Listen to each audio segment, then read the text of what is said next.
कन्यापुर के सोमवंशी एक राजा हुए हरिकेश, उनके पुत्र हुए चक्रवर्ती सम्राट महाराज देवनी। एक समय देवानीक महाराज भगवान मल्लिकार्जुन के समीप अलका देवी के दर्शनों को गए। सूर्य ग्रहण का था समय और राजा ने महाराज 1 लाख गौएं ब्राह्मणों को दान में दी। 1 लाख गौओं का दान किया और विशाल यज्ञ का आयोजन वहां पर किया। लेकिन यज्ञ विशाल था, अग्नि महाराज अनेकों अग्नि कुंड थे और वहां पर ऐसी आंधी आई कि वो अग्नि कुंडों से वो अग्नि निकली और संपूर्ण क्षेत्र में वो अग्नि फैल गई। महाराज वो यज्ञ मंडप भी जल गया और जो ब्राह्मण थे वो ब्राह्मण भी जल गए और जो गौओं का दान किया था वो गौएं भी सब जल गई। महाराज सहस्त्रों ब्रह्मचारी ब्राह्मण भी जल करके भस्म हो गए।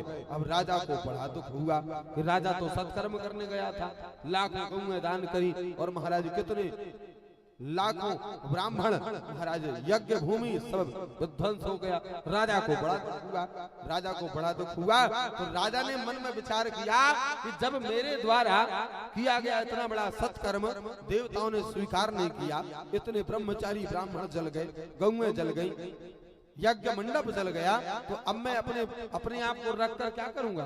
तो अपने परिवार सहित पत्नी बच्चे संतान माता पिता सबके सहित उसने निश्चय किया कि इसी अग्नि में मैं भी परिवार सहित जल करके भस्म हो जाऊंगा।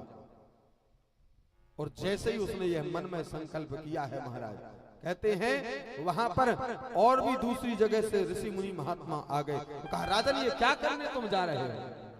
राजा ने हाथ जोड़ करके पूछा महात्माओं फिर मैं क्या करूं? तो कहा केवल प्राण देना ही सभी समस्याओं का हल नहीं होता। बोले क्या करो? बोले प्रायश्चित करो। बोले कैसे प्रायश्चित करूं? बोले तुम प्रयागराज काशी में जाओ और गंगा सागर आदि संगम तीर्थों की यात्रा करो, फिर 1 करोड़ आहुति का हवन करो, 10 लाख गायत्री का जप करो और 10,000 गौओं का दान करो, 10 सहस्त्र स्वर्ण मुद्राओं का दान करो इत्यादि कर्म बताए। राजा गए और सभी तीर्थ क्षेत्रों की परिक्रमा करते सब करते और कहते वहां से लौट करके आए। तब राजा ने भगवती माता नर्मदा की परिक्रमा करी, तब जाकर राजा के समस्त पाप नष्ट भये और पाप नाशनी भगवती माता नर्मदा के तट पर आए। तो महाराज भगवती माता नर्मदा का एक गंजाल नाम की नदी का जहाँ संगम है वहां पर आए। महाराज कहते हैं वहां पर राजा ने भगवान शिव जी के स्थान के भगवान शंकर की स्थापना करी और भगवान शंकर की स्थापना करी।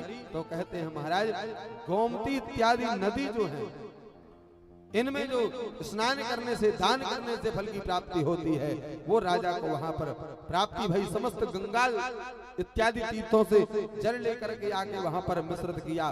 महाराज गंगेश्वर भगवान महादेव की प्राण प्रतिष्ठा करी और भगवती माता नर्मदा की कृपा के फल स्वरूप वो समस्त प्रकार के पापों से मुक्त हुए। महाराज आगे एक बड़ी